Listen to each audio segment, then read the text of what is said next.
اعوذ باللہ من الشیطان الرجیم بسم اللہ الرحمن الرحیم انما یرید اللہ لیذھب عنکم الرجس اہل البیت ویطہرہم تطہیرا اللہم صلی علی محمد وآل محمد۔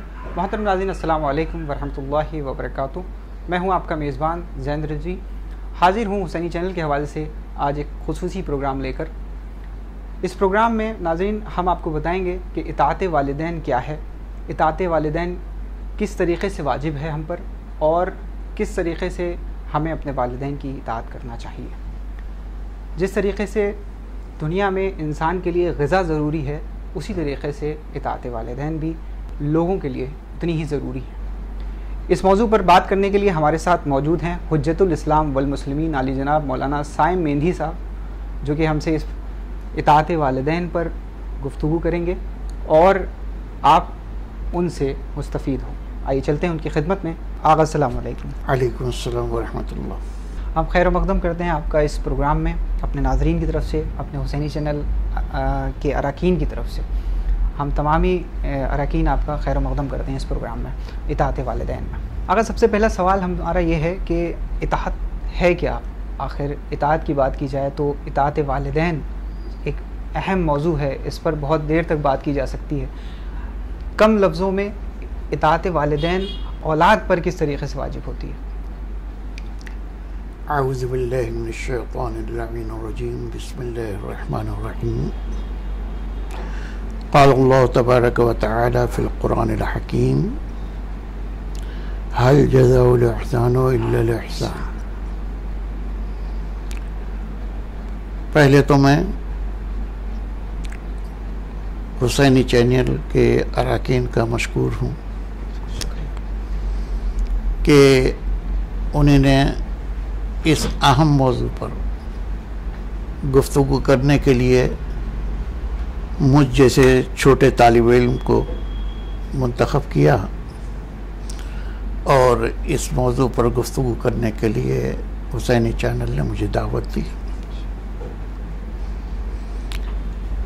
دیکھیے، آپ کے سوالات کئی قسم کے ہیں، یعنی اگر اس کو یہ دیکھا جائے کہ اس میں کئی جز بنتے ہیں، لیکن پہلا جز جو ہے سب سے اہم وہ کہ اطاعت والدین، تو اس میں ہمیں یہ دیکھنا ہے کہ اطاعت والدین کے لیے اللہ نے قرآن مجید میں کیا فرمایا۔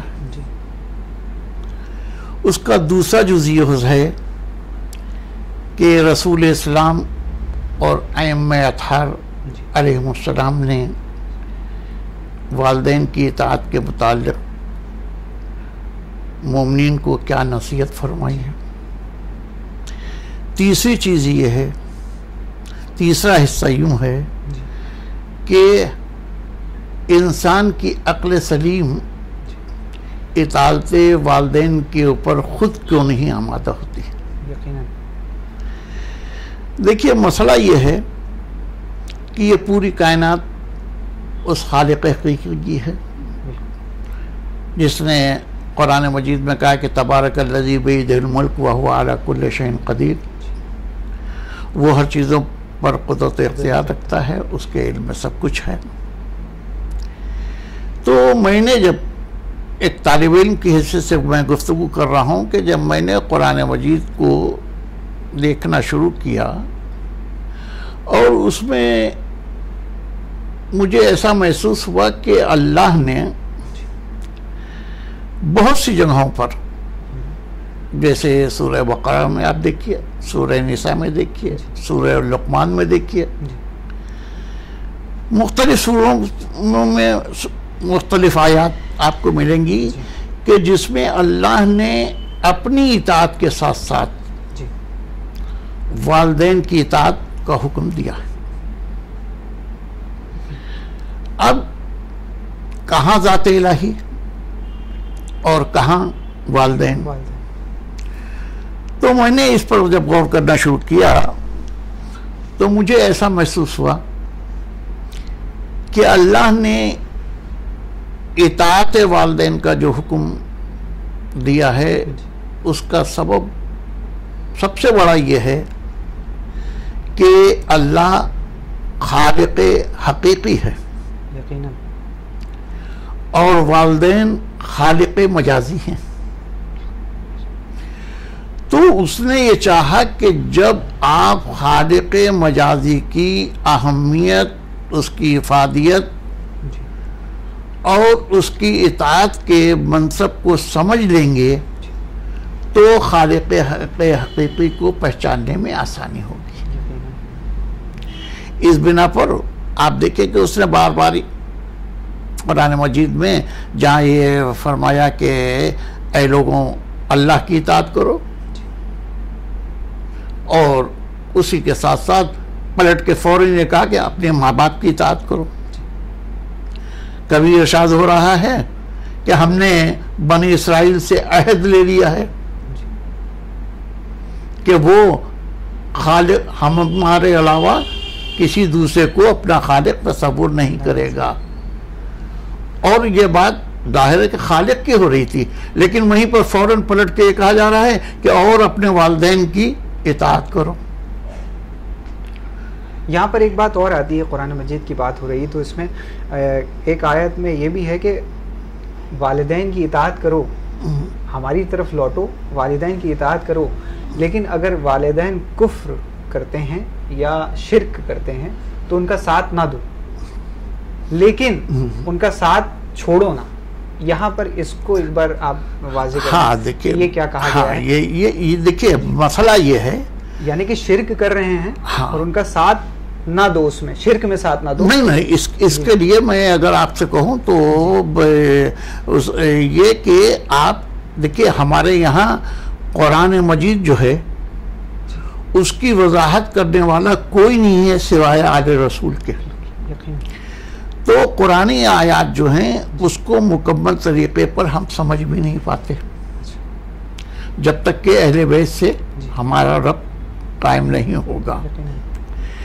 اس سلسلے میں جو آپ نے ابھی یہ کہا کہ قرآن مجید نے یہ کہا کہ والدین کی اطاعت کرو، لیکن وہ شرک اور کفر کی حد میں، جی اگر وہ کفر کرتے ہیں یا شرک کر رہے ہیں تو تم ان کی اطاعت نہ دو، لیکن ان کا ساتھ ضرور نہیں، ان کی، کیونکہ تمہارے والدین ہیں. ہاں مطلب نہیں، اس وقت آپ ان کی اطاعت بھی نہیں کریں گے. یعنی اگر وہ شرک کر رہے ہیں، کفر کر رہے ہیں اور آپ سے کہتے ہیں کہ آپ بھی کفر اختیار کر لیجئے، تو یہ آپ کے لیے اطاعت لازم نہیں. بلکہ میں نے ابھی کہا نہیں کہ ہمیں سہارا دیتا ہے قرآن سے، جو بات ہمیں نہیں سمجھ میں آتی ہے وہ ہم اہل بیت کے ذریعے سے معلوم کر لیتے ہیں. رسول اسلام نے اسی آیت کی وضاحت یوں فرمائی ہے کہ اگر تمہارے والدین کافر کیوں نہ ہوں لیکن تمہارے اوپر واجب ہے کہ تم ان کی اطاعت کرو. لیکن اسی کے ساتھ ساتھ رسول نے بھی یہ شرط رکھی ہے کہ والدین اگر تمہیں اللہ سے ہٹانے کی کوشش کرتے ہیں، یعنی کفر کی منزل میں آ جاتے ہیں، شرک کی منزل میں آ جاتے ہیں، تو تم ان کا کہنا نہ مانو. یعنی ان کا کہنا نہ مانے، ان کا ساتھ دیں.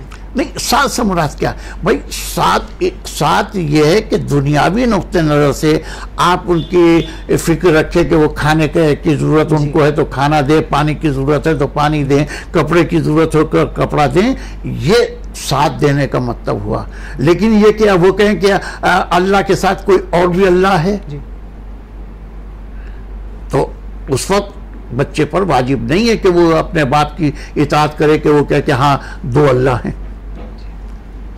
بالکل سمجھے آپ؟ تو یہ مطلب ہے کہ اطاعت والدین کے سلسلے میں احادیث اگر آپ دیکھیں گے تو آپ کو بہت زیادہ ائمہ کی بھی ملیں گی، اور قرآن مجید نے بار بار کہا. تو میں یہ سمجھتا ہوں کہ سب سے بڑی چیز یہ ہے کہ یہ سمجھنے کی ہے کہ اللہ نے والدین کی اطاعت کا صرف اسی لیے حکم دیا کہ وہ مجازی خالق ہیں، یعنی ان کے ذریعے سے ہم دنیا میں آئے ہیں. تو بچے کو یہ سوچنا ہے کہ جس کے سبب سے ہم دنیا میں آئے ہیں جب ہمارے لیے یہ حکم ہے کہ ہم ان کی اطاعت اس انداز میں کریں کہ والدین کے سامنے اف کرنے کی اجازت نہیں ہے شریعت میں. زور تک بولنا تو دور کی چیز ہے، چیخنا تو دوسری چیز ہے، بے توجہی کرنا تو ایک الگ بات ہے. اف نہ کرے، یعنی اف کرنا یہ والدین کی توہین ہے، گناہ ہے، لیکن لوگ اس کو محسوس نہیں کرتے.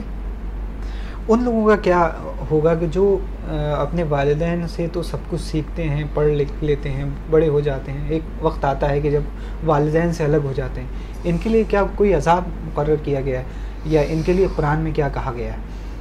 بھئی رسول اسلام نے ایک بہت، یہ حضرت امام جعفر صادق علیہ السلام سے روایت ہے کہ انہوں نے فرمایا کہ میرے جد رسول اللہ نے یہ فرمایا ہے.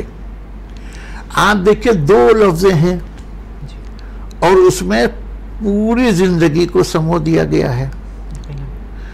یعنی مطلب رسول فرما رہے ہیں کہ انسان کی جنت اور جہنم جو ہے وہ ماں باپ کی اطاعت میں منحصر ہے. اتنا بڑا مرتبہ ہے. اب آپ سوچئے ذرا سا، میں کہہ رہا ہوں رسول فرما رہے ہیں کہ اگر ماں باپ کی اطاعت پر منحصر ہے، اگر ماں باپ کی اطاعت کرتے ہو، ماں باپ تم سے راضی ہیں تو سمجھو تم جنت کے مستحق ہو، اور اگر ماں باپ تم سے ناراض ہیں تو اس کا مطلب یہ ہوا کہ تم جہنم کے مستحق بنتے ہو.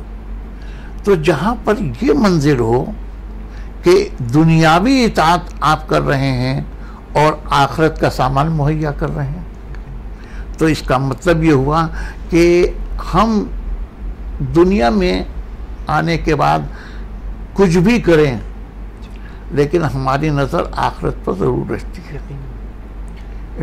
تو جب آخرت پر نظر رہتی ہے تو علماء نے، مفسرین نے، محدثین نے، یہاں تک کہ یوں کہوں کہ اہل بیت اطہار نے ہمیں بار بار آخرت کی طرف متوجہ کیا ہے. اس کو ہم کیا کہتے ہیں، ہمیشہ کہتے نہیں ہیں، یہ تو آزمائش کی دنیا ہے. جیسے کہ شروع میں میں نے کہا نہیں، بد نہیں، میں نے ابتدا میں قرآن مجید کی آیت آپ کے سامنے پڑھی تھی کہ تبارک الذی بیدہ الملک وہو علی کل شیء قدیر الذی خلق الموت والحیاۃ لیبلوکم ایکم احسن عملا.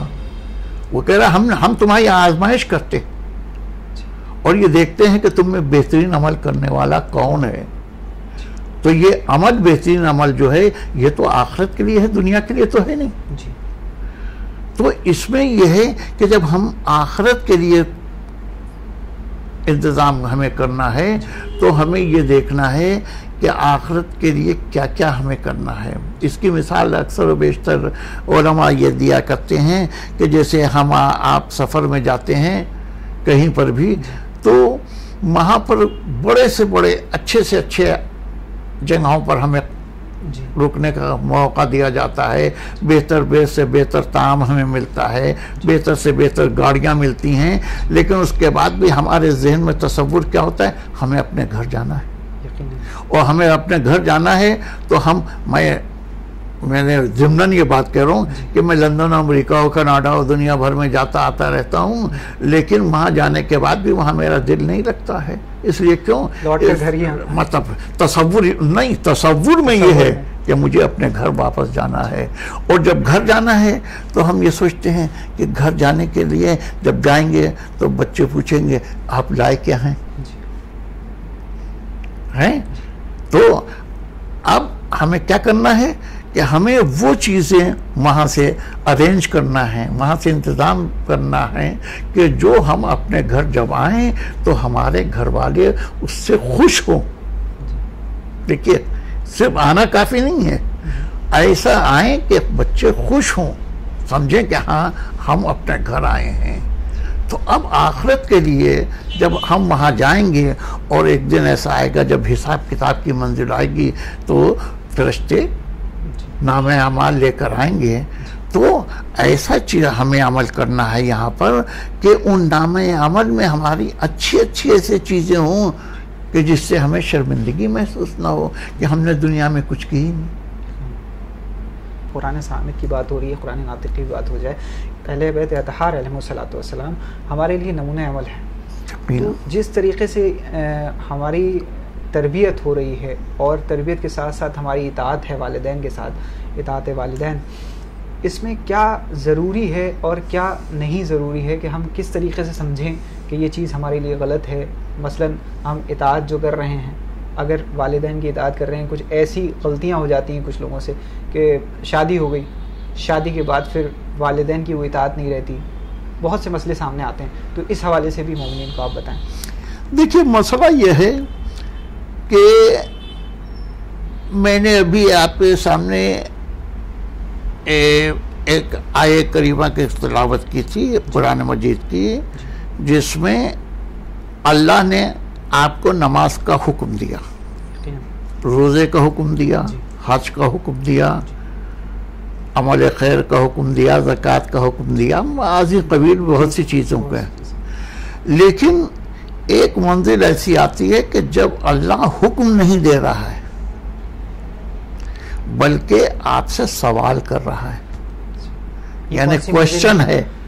یہ کون سی منزل ہے؟ اب دیکھیے وہی میں آپ کو کہہ رہا ہوں کہ یہ جو آپ کا سوال ہے اس کا میں اسی کا جواب میں دے رہا ہوں کہ ایک منزل وہ آتی ہے کہ اللہ حکم نہیں دیتا ہے.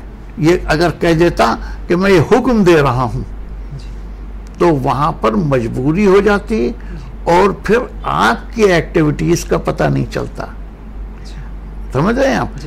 جو اللہ کہہ رہا ہے حل جزاء الاحسان الا الاحسان، کوشچن ہے یہاں پر کہ کیا احسان کا بدلہ احسان کے علاوہ کچھ ہے؟ اب یہ آپ کو کوشچن دیا گیا ہے، یعنی انسان کو، مومنین کو کوشچن ہے، اللہ اس سے پوچھ رہا ہے کہ بتاؤ کیا احسان کا بدلہ احسان کے علاوہ بھی کچھ ہے؟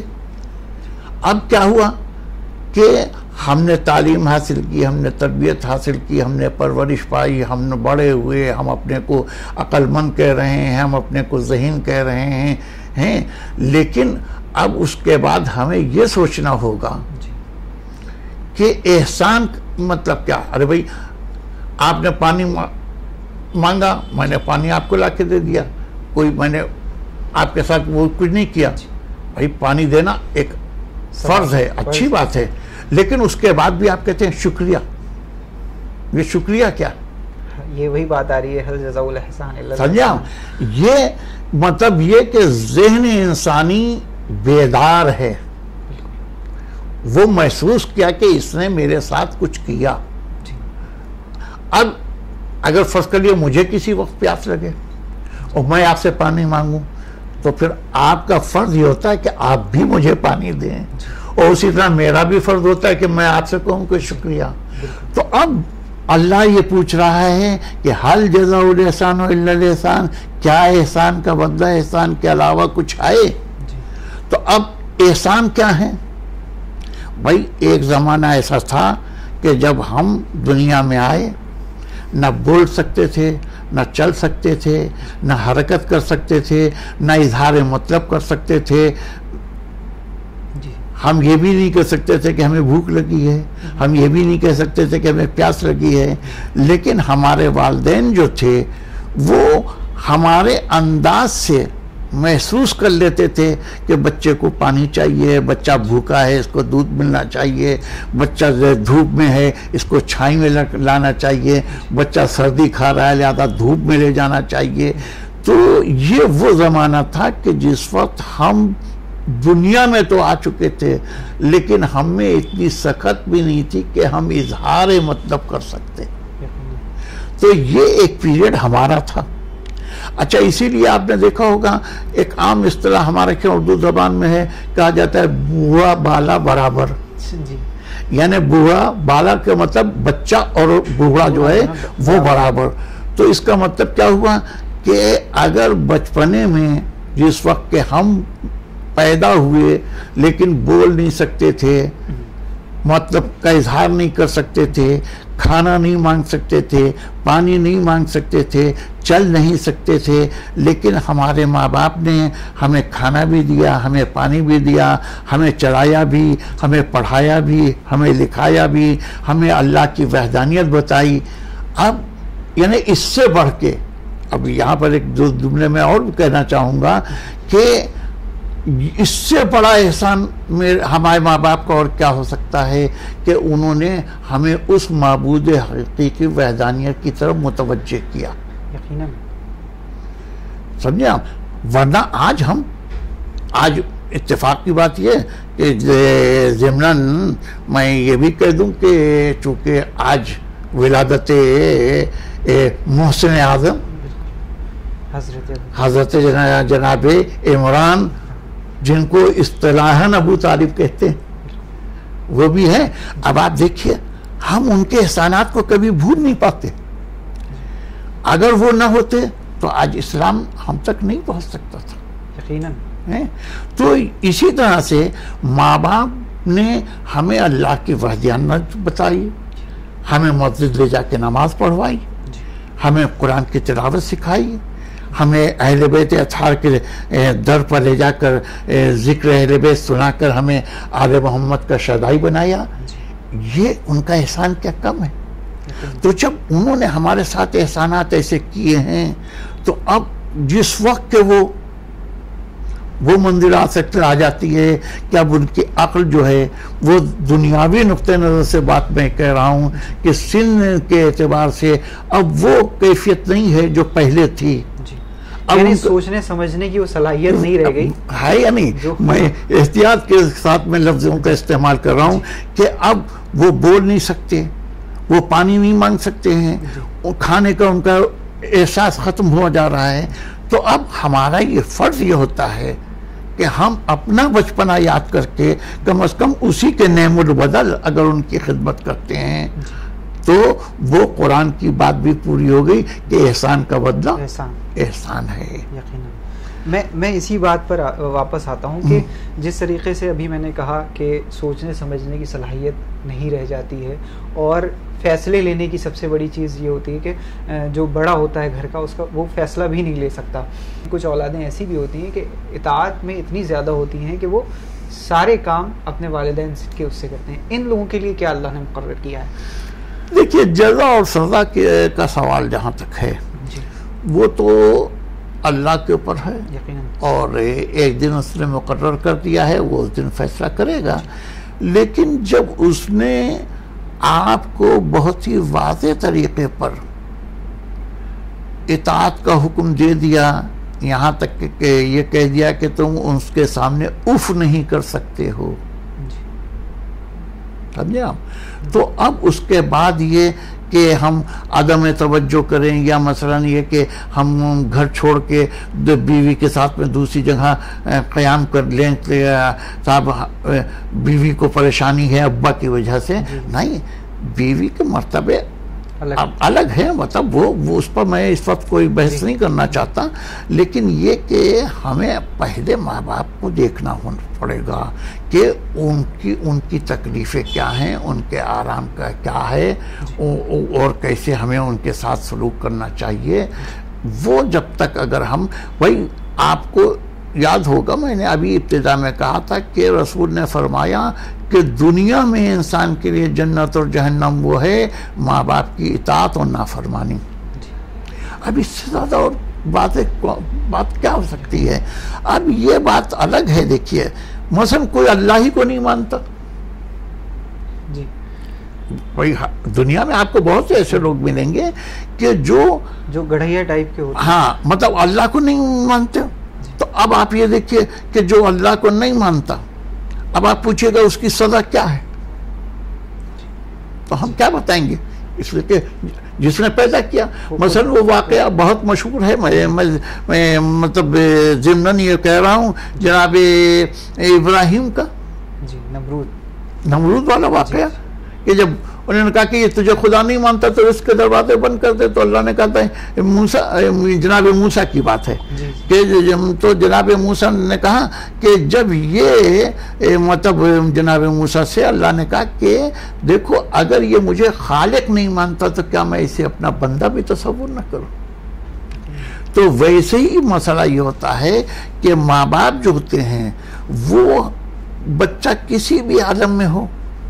ایک حدیث بھی ہے امام سے منسوب کہ اس وقت بھی فقیر کو دو جس وقت وہ اس کے پاس ہو, اور وہ تم سے طلب کرے تو اس کو اس وقت بھی دو, اس کو خالی ہاتھ نہ لوٹاؤ, کیونکہ اللہ تمہیں اس وقت بھی دیتا ہے جب تمہارے پاس سب کچھ ہو.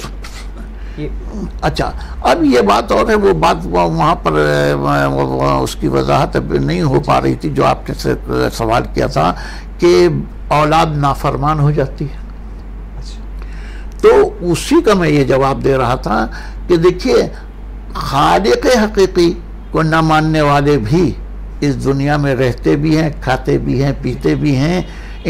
اب آخرت میں ان کا کیا ہوگا وہ اللہ بہتر جانے. ویسے ہی دنیا میں اگر اولاد جو ہے وہ ماں باپ کی نافرمانی کرتی ہے یا ماں باپ کے خلاف ہو جاتی ہے یا ماں باپ کا خیال نہیں رکھتی ہے, تو جس طرح لوگ اللہ کو نہیں مانتے ہیں لیکن اس دنیا میں زندگی گزارتے ہیں اسی طرح وہ بھی زندگی گزار رہے ہیں. اب آخرت میں وہی خالق حقیقی فیصلہ کرے گا کہ ان کے ساتھ کیا کرنا چاہیے. لیکن یہ ضرور ہے کہ ہمیں ایک دو موقع, ارے اب آپ دیکھیے میں آپ کو ایک اور مثال دے دوں جس سے اندازہ آپ کو یہ ہوگا کہ عام آدمی کی بات تو بہت الگ ہے. آپ نبیوں اور رسولوں کی زندگی کو آپ دیکھیے, ظاہر ہے کہ وہ تو معصومین تھے جی, لیکن اطاعت والدین کے سلسلے میں میں آپ کو ایک عجیب و غریب واقعہ سنانے جا رہا ہوں. جناب یعقوب کے بارے میں دنیا جانتی ہے, نبی تھے. جناب یوسف نبی تھے. اچھا, آپ تاریخ کو اٹھا کر دیکھیے. جناب یعقوب جب جناب یوسف کے پاس آئے تھے تو اس وقت جناب یوسف جو تھے وہ شہنشاہ تھے, بادشاہ تھے. نتیجہ کیا ہوا تھا, وہ باپ کی تعظیم نہ کرنے کی وجہ سے یعنی گھوڑے پر بیٹھے رہے, تعظیم انہیں نے نہیں کی. نتیجہ کیا ہوا, نبوت لے لی گئی. کہ جبرائیل آئے, انہیں کہا ہاتھ کھولیے. ہاتھ کھولا, ایک نور تھا وہ نکلا. تب جناب یوسف نے پوچھا کہ بھئی یہ کیا؟ کہا آپ نے باپ کی تعظیم نہیں کی, اس لیے اللہ نے آپ کی آل میں اب نبوت کو. بس یہ کہ اللہ نے صرف. اچھا, اور میں یہاں پر یہ بھی کہوں گا کہ ان لوگوں کے ساتھ میں ایسے واقعات جو ہوتے ہیں یہ صرف ہمارے آپ کو سبق سکھانے کے لیے. مثلا میں اور مثال آپ کو دوں, آپ ماشاءاللہ آپ لوگ سب جانتے ہیں لیکن بچوں کو سمجھانے کے لیے کہہ رہا ہوں کہ امام زین العابدین علیہ السلام کتابوں میں آپ کو ملے گا کہ وہ اپنی والدہ ماجدہ کے ساتھ کھانا نوش نہیں فرماتے تھے. کسی نے پوچھا بھی تو آپ نے کہا کہ بھائی میں سوچتا ہوں کہ ایسا نہ ہو کہ جو ان کا کسی چیز کو دل چاہ رہا ہو, وہ اٹھانا چاہتی ہوں, اور وہ یہ واقعہ آپ کو کتابوں میں ملے گا. حالانکہ میں اس کا بھی قائل نہیں ہوں, اس لیے کہ امامت کو ہر چیز کا علم ہے, لیکن کیا ہے یہ صرف ہمیں سبق سکھانے کے لیے کہ چونکہ ائمہ کی زندگی سے ہم سبق لیتے ہیں تو وہ احترام ماں کے پیش نظر یہ امام زین العابدین سے واقعہ جو نسبت پاتا ہے وہ صرف اس لیے کہ ان کے ماننے والے یہ محسوس کریں کہ ماں کا کتنا احترام ہے.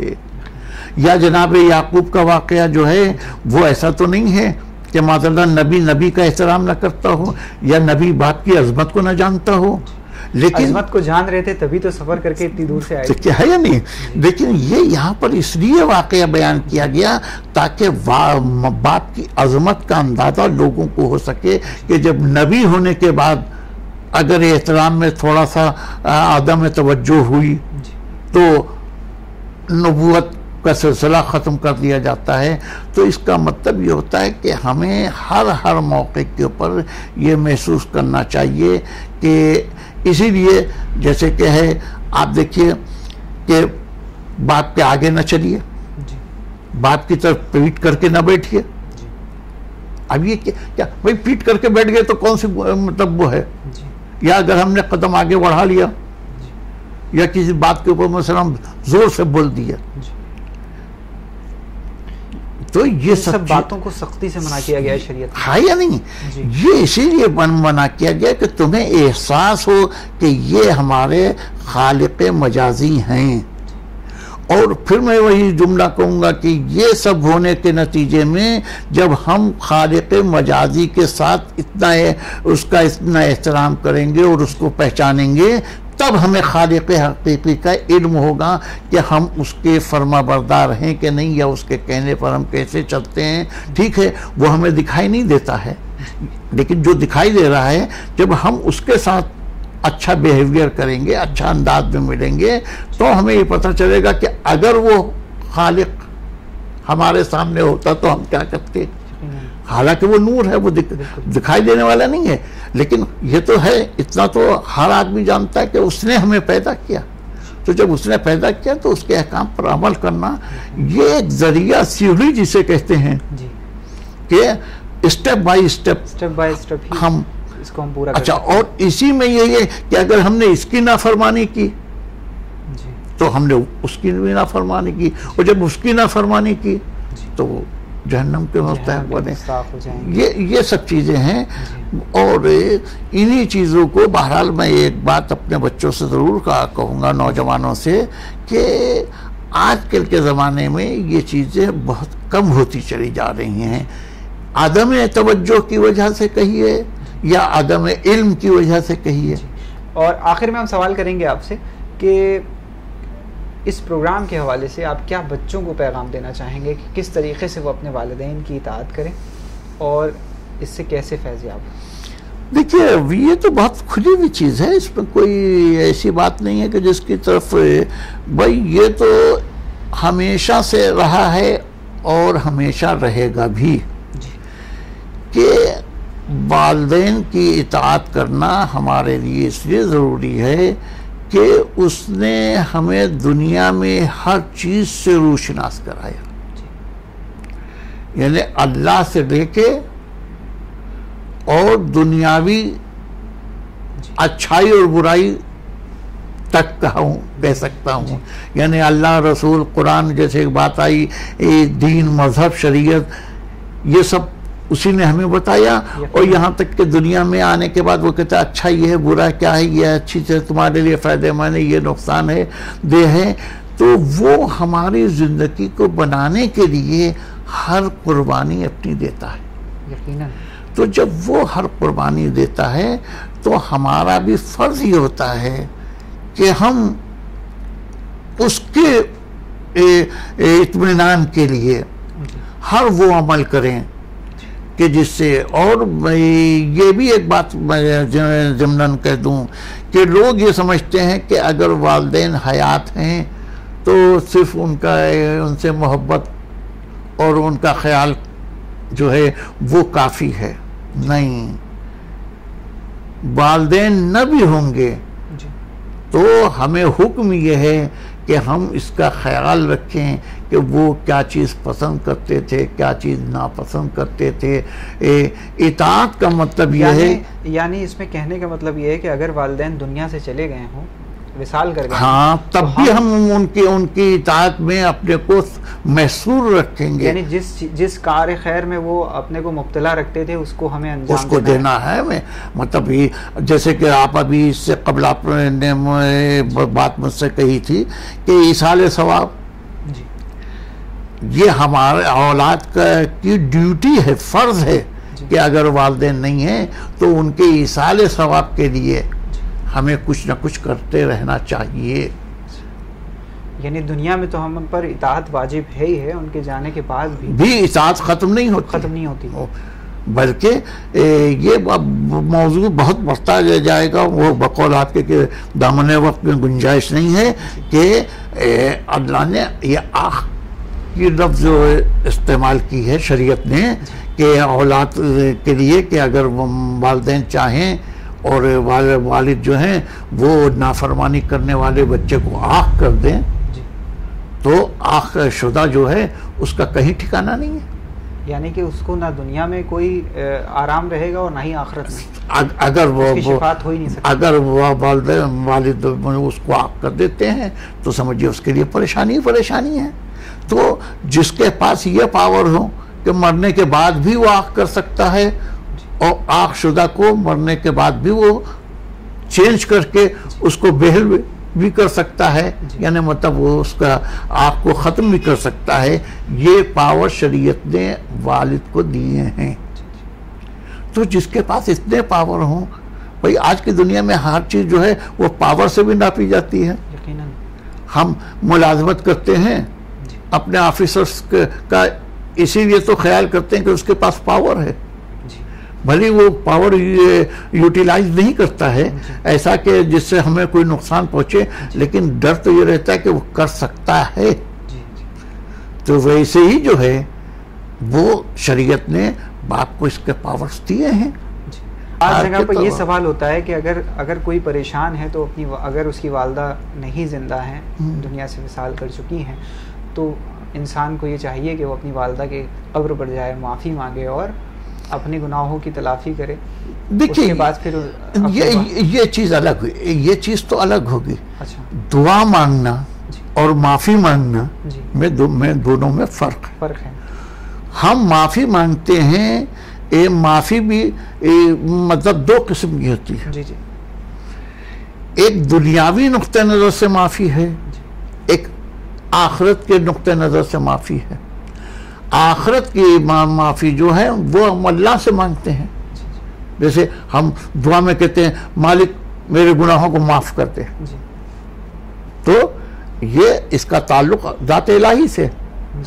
اور دنیاوی معافی کا مطلب یہ ہوتا ہے کہ جیسے یہ بات آپ نے کہی کہ ہم اپنی والدہ کے والد کے قبر پر گئے اور جا کے ہم نے کہا کہ مثلا والد ماجد یا والد ماجدہ اگر میرے اس کوئی سہون کوئی غلطی ہو گئی ہو تو آپ مجھے معاف کر دیں، اس لیے کہ آپ کی رضا سے اللہ راضی ہو جائے گا.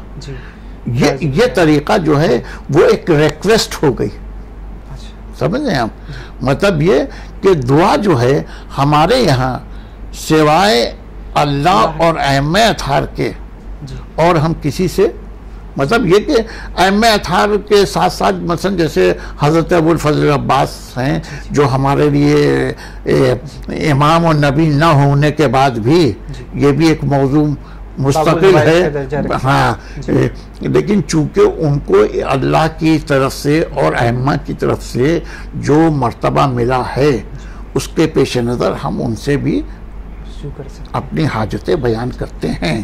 لیکن باقی دنیاوی کسی نقل آدمی سے ہم دعا کی صورت میں جیسے ایک ذہنی تصور دعا کا ہوتا ہے، وہ حاجت بیان کرنا دوسری چیز ہے.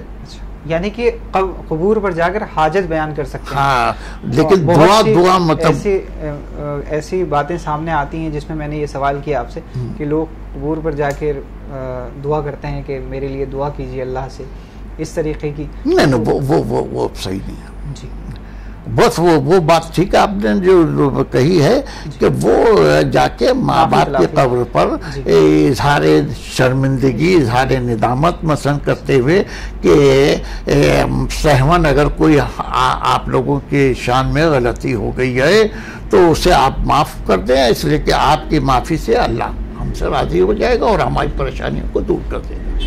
اور اصالِ ثواب بھی اس میں ایک اہم فریضہ ہے.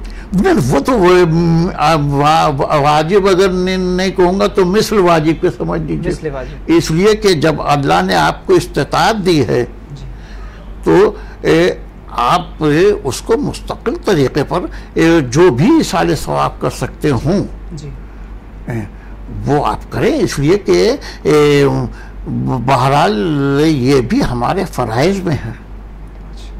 یہاں پر ایک اور بات آتی ہے کہ اگر والدین زندہ نہیں ہیں، دنیا سے جا چکے ہیں، تو جو بڑا بیٹا ہوتا ہے اس پر ان کی نماز قضا جو ہوتی ہیں وہ اس پر واجب ہوتی ہیں کہ یہ کیا ہوتی ہیں؟ یہ بھی ایک بات آتی ہے۔ نہیں، اچھی بات ہے۔ دیکھیے شریعت نے یہ ایسا کہا ہے کہ بڑے بیٹے پر والدین کی ایک روزہ نماز یا قرضہ مثلا، میں اس میں اور وضاحت کے دے رہا ہوں کہ جو بھی باپ کے ذمے جو کچھ بھی ہو، اب اس میں سب کچھ آ گیا کہ چاہے نماز ہو یا روزہ ہو یا مثلا کسی سے اس نے قرض لیا ہو، مطلب تو یہ سب بڑے بیٹے کے ذمے ہے۔ لیکن اگر بڑے بیٹے میں اتنی سکت یا اہلیت نہیں ہے تو پھر یہ مسئلہ پوری اولاد میں تقسیم ہو جائے گا، سب میں تقسیم ہو جائے گا۔ ہاں، مطلب جتنی اولادیں یہ ہیں، اسی لیے میں مثلاً 4 اولادیں، ہاں میں وضاحت کے دے رہا ہوں کہ واجب پہلے بڑے بیٹے پر ہے، لیکن اگر بڑے بیٹے میں صلاحیت نہیں ہے یا سکت نہیں ہے یا مثلا اس کے حالات اجازت نہیں دیتے ہیں، فرض کر لیجئے باپ 5 سال کی نمازیں چھوڑ کے گیا، تو بڑے بیٹے پر واجب یہ ہے کہ وہ نمازوں کو خود ادا کرے یا کسی سے ادا کروا دے۔ لیکن اگر مثلا وہ اس قابل نہیں ہے، وہ خود بھی بیمار ہے، نوکری اس کی اتنی مختصر ہے کہ وہ مثلا اپنے بیوی بچوں کو نہیں کھلا پاتا ہے، تو ایسی صورت میں پھر اس کی جائے بھی اولادیں ہوں گی، وہ سب اس کے ذمہ دار ہو جائیں گی۔ پھر تھوڑا تھوڑا کر کے سب مل کے اس کی نمازوں کو ادا کرنا چاہیے، اس کے روزوں کو ادا کرنا چاہیے یا اس کے قرضوں کو ادا کرنا چاہیے، وہ پھر سب پر ضرور۔ بہت بہت شکریہ آقا، آپ نے وقت دیا ہمیں، ہم بہت بہت شکر گزار ہیں آپ کے۔ ہم اپنے پورے اراکین کی طرف سے، حسینی چینل کے حوالے سے، ناظرین کے طرف سے بھی آپ کا شکریہ ادا کرتے ہیں۔ شکریہ بہرحال آپ کا کہ آپ نے مجھے خیالات کے اظہار کا موقع دیا، شکریہ۔ تو ناظرین، یہ تھے حجت الاسلام والمسلمین علی جناب مولانا صائم مہدی صاحب، جو کہ اس وقت ہم سے روبرو تھے اور اطاعت والدین پر بات کر رہے تھے، جو ضروری ہے ہم سب کے لیے اپنے والدین کی اطاعت، اس پر عمل کریں۔ اہل بیت اطہار علیہ الصلوۃ والسلام کے اللہ کی جانب سے جو میسج ان سے ہم تک پہنچے ہیں ان پر ہم عمل کریں۔ خداوند عالم سے یہ التجا کرتے ہیں کہ ہم سب کو تعلیمات اہل بیت علیہ الصلوۃ والسلام سے آشنا فرمائیں۔ اپنے میزبان زین رضوی کو دیے اجازت۔ والسلام علیکم ورحمۃ اللہ وبرکاتہ۔